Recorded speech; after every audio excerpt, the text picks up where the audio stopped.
जब लोग इन्वेस्टमेंट तो कर रहे होते हैं लेकिन वो इन तमाम पहलुओं को नहीं मद्देनजर रखते हैं। चाहे कोई भी कैसे भी हालात हो, उसके अंदर प्रॉफिट जो है वो रहता है, ग्रो करता है वो, और जब भी कस्टमर आएगा वो टॉप चीज़ पिक करेगा। हाँ, अगर आप घर बनाने लगे हैं, बिल्डिंग बनाने लगे हैं, तो फिर उसके अंदर आर्किटेक्चर भी आ जाएगा, कॉन्ट्रैक्टर भी आ जाएगा। बिस्मिल्लाहिर्रहमानिर्रहीम, अस्सलाम वालेकुम रहमतुल्लाहि व बरकातुहू। मेरा नाम अहमद अकील है, आप देख रहे हैं प्रॉपर्टी टीवी। इन्वेस्टमेंट करते हुए रियल एस्टेट के अंदर इन्वेस्टमेंट जो है, एक बात याद रखें, बड़ा ट्रिकी काम है, बड़ी कैलकुलेशंस करनी पड़ती हैं। मुल्क की हालात क्या हैं, चीज़ों की कीमतें क्या हैं, डिमांड रिक्वायरमेंट क्या है, लोकेशन क्या है, कौन सी सोसाइटी में क्या चीज़ ख़रीदेंगे, यानी एग्जिस्ट करती हुई चीज़ ही आप लेंगे, उसी में ही फ़ायदा है। अदरवाइज़ इस वक्त जो टाइम है बिल्कुल अनफिनिश्ड चीज़ें लेने का बिल्कुल टाइम नहीं है। हाँ, अगर किसी बिल्डिंग के अंदर आप कोई चीज़ ले लेते हैं तो वो तो सही है, उसमें तो वो सारी बात है। अगर आप रेडी बिल्डिंग के अंदर चीज़ लेंगे तो वो तो आपको कैश पे लेनी पड़ेगी। लेकिन अगर आपके पास इस वक्त कैश इतना मौजूद नहीं है और आपके पास आपकी रिक्वायरमेंट है और आपके पास इतना है 20%, 30%, 40%, तो वो आप ले सकते हैं डाउन पेमेंट के ऊपर, और आप अपने इंस्टॉलमेंट प्लान से उसकी पेमेंट्स करेंगे, जो भी 3 साल, 2 साल, 2.5 साल, जितना भी पीरियड है, और उसके बाद वो प्रॉपर्टी आपकी होगी, आप उसके मालिक होंगे। लेकिन इस सारे के बावजूद इन्वेस्टमेंट करने के लिए आपको समझ बूझ रखना बेहद ज़रूरी है। और हम अपने चैनल प्रॉपर्टी विजन टीवी पे आपको इस तरह की बेशुमार वीडियोस देते रहते हैं, सो दैट के आप मार्केट से इन टच रहें। ये जो मार्केट से इन टच रहना ना, किसी भी हवाले से, वो आपको बहुत ज़्यादा उसका फ़ायदा है। और जो लोग, ये मैं हैरान होता हूँ ना, जब लोग इन्वेस्टमेंट तो कर रहे होते हैं लेकिन वो इन तमाम पहलुओं को नहीं मद्देनजर रखते हैं। हम तो जिनको ऑफर करते हैं कुछ चीज़ को, उनको हम बताते हैं, लेकिन आपको ये देखना होता है कि इन्वेस्टमेंट करना, पहली बात यह कि पैसा कमाना कोई आसान काम नहीं है, आप मुश्किल से पैसा कमाते हैं। और अगर आपने मुश्किल काट के पैसा कमा लिया है, अब आपको थोड़ा सा कोशिश जारी रखते हुए, यानी कोशिश करते हुए जब आप इन्वेस्टमेंट करेंगे, तो उस सूरत में आपकी पूरी मेहनत जो है उसका आपको कई गुना सिला मिल सकता है। वो कौन सी गलतियां हैं जो लोग इन्वेस्टमेंट करते हुए कर जाते हैं और उसमें बाद में उनको रियलाइज होता है कि ये उनसे गलती हुई है, और उस गलती का जो है ना, वो सिर्फ गलती नहीं होती है, उस गलती का उनको खमियाजा उठाना पड़ता है। तो आप ये जो गलतियां हैं जो मैं अभी बताने जा रहा हूँ, रियल एस्टेट में इन्वेस्टमेंट करते हुए कभी ना करें, सो दैट कि आप बच जाएं नुकसान से, या कम प्रॉफिट ना मिले बल्कि आपको ज़्यादा प्रॉफिट मिले। नंबर 1 गलती है कि जी, इन्वेस्टमेंट करते हुए जब लोग लोकेशन को कंप्रोमाइज़ कर देते हैं। रियल एस्टेट में ना 3 चीज़ें बहुत इंपॉर्टेंट हैं: लोकेशन, लोकेशन, लोकेशन।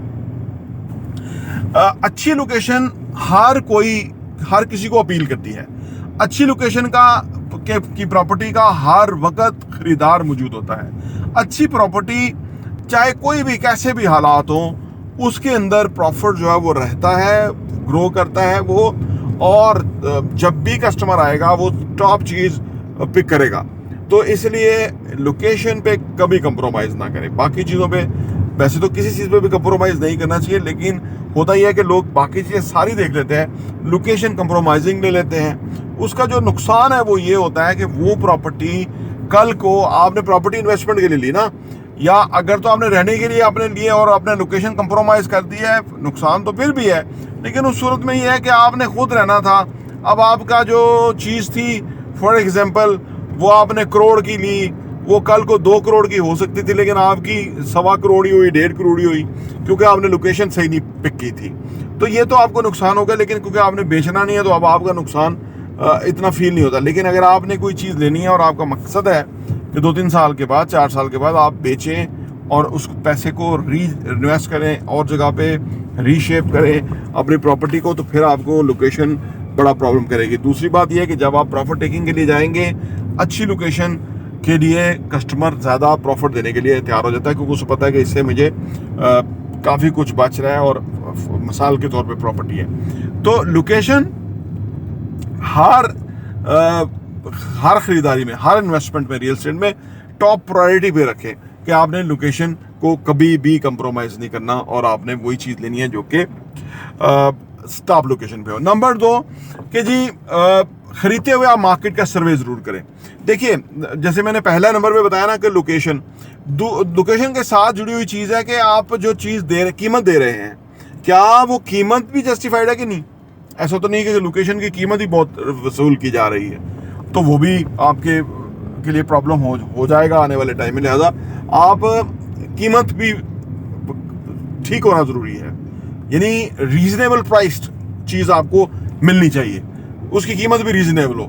अगर रीजनेबल होगी ना तो, और लोकेशन भी अच्छी होगी ना, तो वो कल को आपको प्रॉफिट दे के जाएगी। खासतौर पे वो लोग जो चाहते हैं कि शॉर्ट टर्म में भी उनको अच्छा प्रॉफिट होना चाहिए, तो ये दोनों चीज़ें इकट्ठी होनी चाहिए, लोकेशन भी ठीक हो, प्राइस भी रीजनेबल हो, तो वो आपको जाए। तो लोग क्या करते हैं कि ओवर प्राइस चीज़ ले लेते हैं। एक ही जगह पे सामने 10,750 पर स्क्वायर फीट पे अपार्टमेंट मिल रहा है, उसके सामने कोई 15,000 20,000 पर स्क्वायर फीट पे अपार्टमेंट ले रहे हैं। तो आप सोचिए कि वो जो जिसके अंदर गुंजाइश मौजूद है वो ऊपर आएगा तो वो तो बहुत प्रॉफिट कमाएगा, ये वाला नहीं कमा सकेगा। क्योंकि जब ये कमाना चाहेगा, ये कहेगा जी मैं 20,000 रुपये बेच रहा हूँ, तो अगला कहेगा जी मुझे तो जो है ना वो 15,000 पर स्क्वायर फीट पे मिल रहा है, अपार्टमेंट मिल रहा है और ये बिल्कुल सामने।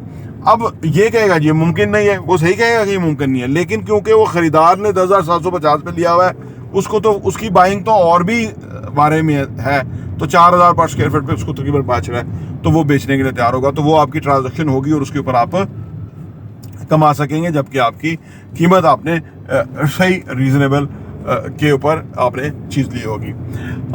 रियल एस्टेट में जब आप कुछ लोग जो है ना किसी बंदे के साथ भी काम कर लेते हैं। देखिए, रियल एस्टेट में जिस कंपनी के साथ, जिस टीम के साथ, रियल्टर के साथ, ब्रोकर के साथ, किसी के साथ काम करें, सबसे पहले उसकी आप ऑनेस्टी को ज़रूर चेक करें, ठीक है ना, उसकी क्रेडिबिलिटी को चेक करें सर्टन। क्योंकि लोग जो है ना वो ऐसे रैंडमली किसी को पिक कर लेते हैं, उनको उसका पता नहीं होता, वो बंदा सही नहीं होता, वो आपके साथ कुछ भी कर जाता है। उसके बाद आप, ख़ास तौर पे जो नए इन्वेस्टर्स हैं, वो उनको नहीं पता होता, उनके साथ मसला हो जाता है और उसके बाद वो पछताते रहते हैं कि हमें उसको चेक करना चाहिए था, बंदा सही होता, वगैरह वगैरह वगैरह। तो ईमानदारी जो है ना वो बेहद ज़रूरी है। अगर बंदा ईमानदार नहीं है तो वो आप समझिए कि आप बुनियाद ही गलत हो रही है। तो लिहाजा जिस ब्रोकर के साथ आप काम करें, जो आपको सर्विस प्रोवाइडर है, जो आपके लिए जो काम कर रहा है, तो वो उसकी ऑनेस्टी और चेक करें। अगर आप फिर अगर आप घर बनाने लगे हैं, बिल्डिंग बनाने लगे हैं, तो फिर उसके अंदर आर्किटेक्चर भी आ जाएगा, कॉन्ट्रैक्टर भी आ जाएगा और बहुत सारे लोग आ जाएंगे, तो वे सारों लोगों का ऑनेस्ट होना बेहतर है। क्रेडिबल बंदों के साथ काम करें जिनकी सर्टेन क्रेडिबिलिटी हो, तो उससे आपको बहुत फ़ायदा होगा। आपका मामला जो है वो पीसफुल रहेगा, पीस ऑफ माइंड रहेगा, और आप फिर ज़्यादा पैसा भी कमा सकेंगे और ज़्यादा बेहतर जो है ना आपकी डील और ट्रांजैक्शंस होंगी और उसमें आप पीस ऑफ माइंड रहेगा। तो ये तीसरी गलती ये है कि जब आप सही बंदे पिक ना करें, सही टीम पिक ना करें, ये भी बहुत बड़ी गलती है कि जिसके ऊपर आपको आने वाले टाइम में लॉस हो सकता है या कुछ हो सकता है। चौथी गलती ये है कि जी आप जहाँ आप हैं, जहाँ आप रहते हैं, कोशिश ये करें, अगर तो ओवरसीज पाकिस्तानी है वो तो उनके लिए तो सारा पाकिस्तानी वो है, मतलब अवे ही है। लेकिन अगर आप फर्ज करें इस्लामाबाद में, तो प्रॉपर्टी इस्लामाबाद में, कराची में ना ले, लाहौर में ना ले, ठीक है ना। यानी जहाँ आप मार्केट, क्योंकि उसकी वजह ये है कि हम अगर दूर दूर प्रॉपर्टी इन्वेस्टमेंट ले लेंगे, कर लेंगे, और उसकी फिर मार्केट को समझने में ना हमें मसला होगा। जहाँ हमारी थोड़ी जगह, करीब तरीन जगह हो, वहाँ हमारी ग्रिप होगी, वहाँ हम किसी न किसी तरह से गुजरते हुए, आते हुए, जाते हुए हम मार्केट को असेस कर सकते हैं। उधर चक्कर लग जाता है हमारा प्रॉपर्टी पे, उसमें हमें अंदाजा होता है दाएं बाएं क्या बन रहा है, प्रोजेक्ट बन रहे हैं, वहाँ पे एक्टिविटी है, वहाँ पे ये खुल रहा है, वहाँ पे ये ब्रांड आ गया है। तो इससे क्या है कि वो हम ना अवेयर रहते हैं अपनी चीज़ों के साथ, और उसकी अवेयरनेस की भी एक कीमत होती है। ये माजी में जब इमरान खान साहब का जो दौर था, उसमें जो उन्होंने हाई राइज बिल्डिंग का वो मिनिस्ट्री दी थी और उसके ऊपर high rise building, vertical building बनना शुरू हुई थी, उस वक्त लोगों ने एकदम प्लॉटों में तेज़ी आई थी। और उसके जो उस वक्त जो लोग थे, उससे पहले 2-2, 4-4 साल लोग बेचना चाहते थे, बिकता ही नहीं थी चीज़। तो अभी हाल ही में हमारे एक जानने वाले, उन्होंने एक मकान बेचा जो कि बहुत सस्ता बेच दिया। पिछले कोई वो 6 महीने, साल से बेच रहे थे, बिक नहीं रहा था, तो सस्ता बेच दिया। हालांकि इस वक्त मार्केट में कीमत बेहतर थी।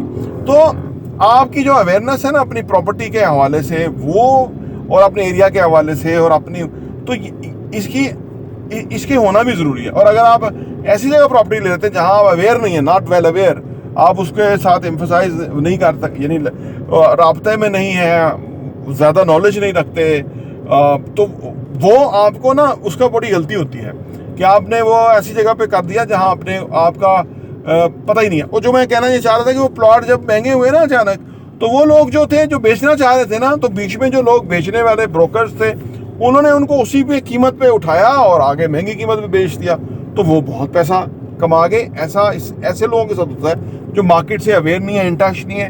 तो हम आपके सामने अपने चैनल पे तो चीज़ें लेके आते रहते हैं। और अगर आपने हमारे चैनल को सब्सक्राइब नहीं किया हुआ तो वो प्लीज़ सब्सक्राइब कर लें, घंटी का बटन प्रेस कर लें, सो दैट कि आपको हमारी नई वीडियोस मिलती रहे। और लाइक वीडियो को जरूर किया कीजिए, इससे एल्गोरिदम में हमारी वीडियोस आगे जाएंगी दूसरे लोगों के साथ भी।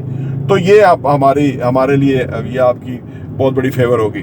तो मैं इस कह रहा था कि अगर आप जब भी प्रॉपर्टी खरीदें तो नियरेस्ट विसिनिटी के अंदर जहां आपकी एक्सेस हो, जहां आप छोटे एरिया को ना आप वो कर लेते हैं, यानी उसकी सारी इची बिची आप समझ जाते हैं। तो बहुत बड़े जगह जगह आपने अगर ऐसा किया, अगर लाहौर भी है, कराची, तो आपको वो मैनेज करने में मसला हो जाता है और आप पहुंच नहीं पाते और इस तरह से। तो कोशिश करें रियल एस्टेट में ना करीब मतलब उस एरिया को फोकस करें जितने को आप आसानी से उस पर काम कर सकते हुए। तो ये बड़ी मिस्टेक है अगर आप ऐसा कर दें कि कभी किधर चीज़ ले ली, कभी किधर चीज़ ले ली, तो ये भी आपके लिए बहुत बड़ा प्रॉब्लम होगा। फिर एक और गलती लोग जो ये कर लेते हैं, देखें जो प्रॉपर्टी किराए पे लगी होती है ना, वो ज़्यादा बेहतर होती है इंस्टेड ऑफ कि किराए पे लगी नहीं है अभी। क्योंकि किराया वाला जो है ना, किराए वाला जो है वो जो भी चीज़ किराए पे लेता है ना, वो पहले अपने लिए फिजिबल देखता है। अगर घर है तो वो, या अपार्टमेंट है तो वो देखेगा कि मेरे लिए फिजिबल है कि नहीं। अगर वो उसने उसको एक्सेप्ट कर लिया, बल्कि लोग खरीदते हुए इतनी तरह कोशिश नहीं करते जितना किराए पे लेने वाली करते हैं। तो अगर किसी ने किराए पे लिया हुआ है तो इसका मतलब है कि वो फिजिबल प्रॉपर्टी है, तो उस बंदे ने ली हुई है। अक्सर लोग जो है ये नहीं देखते, वो ऐसी प्रॉपर्टी ले लेते हैं कि जो अभी किराए पे नहीं लगी हुई, वो समझते हैं कि वो बड़ी वैल्यूएबल है वगैरह। बेचने वाला भी यही कह रहा है, ये भी यही समझ रहा है, लेकिन गलती ये हो जाती है कि भाई वो आप कैसे उसको किराए पे लगाएंगे। तो आप बेहतर है कि वो चीज़ किराए पे लगी तो वो लें। वो और बेहतर है कि भाई वो फिलहाल अगले ने एक्सेप्ट करके किराया दे रहा है, कोई साल का कॉन्ट्रैक्ट है, उसके बाद अगर फल को चला भी गया तो वो एक उसमें प्रॉफिटेबिलिटी में प्रॉफिट में वो आ जाती है आपकी प्रॉपर्टी, और आपका उसको प्रॉफिट होना शुरू होगा। अच्छा, अगर बिल्डिंग के अंदर आप इन्वेस्ट करते हैं ना, तो बिल्डिंग के अंदर सबसे बेहतर टाइम ये होता है कि आप उस वक्त इन्वेस्ट करें जबकि बिल्डिंग अभी फाउंडेशन लेवल से शुरू होगी ना। लोग आमतौर पे गलती ये कर लेते हैं कि वो इस जगह पे ले लेते हैं चीज़ कि जहां जो पहला खरीदार होता है उसने काफ़ी वो प्रॉफिट टेकिंग कर रहा होता है, मतलब उनकी रिक्वायरमेंट होती है तो इसी वजह से लेते होंगे। लेकिन अगर आप थोड़ी सी कोशिश ये करें कि आप ये देखें कि ये जो बिल्डर है ये बनाने वाला है, यानी पहली बात यह है कि ये बिल्डर बनाएगा। अच्छा, अब ये बिल्डर बनाएगा तो इसका मतलब उधर ही चीज़ लेनी चाहिए कि भाई ये एक चीज़ तो क्लियर हो गई। इसका भी एक चेक लिस्ट है ना कि बिल्डर की क्रेडिबिलिटी क्या है, पहले उसने क्या बनाया हुआ है, अब वो क्या बनाया। अगर आपको पता लगे ये बिल्डर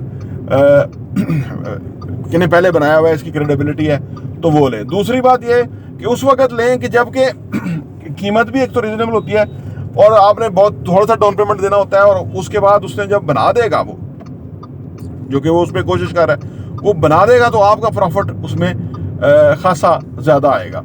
और उस सूरत में कि जबकि किसी ने ली है और उसने कोई साल 2 साल की किस्तें भी दे दी हैं और अब वो बिल्डिंग करीब पहुंचने की होगी है, लेकिन अभी किराए पे नहीं लगी, अभी रेडी नहीं हुई, लेकिन अगर आप उस वक्त ले लेते हैं तो आपको पैसा ज़्यादा देना पड़ता है, प्रीमियम आप उसको पे कर देते हैं, आपको प्रीमियम कम आएगा।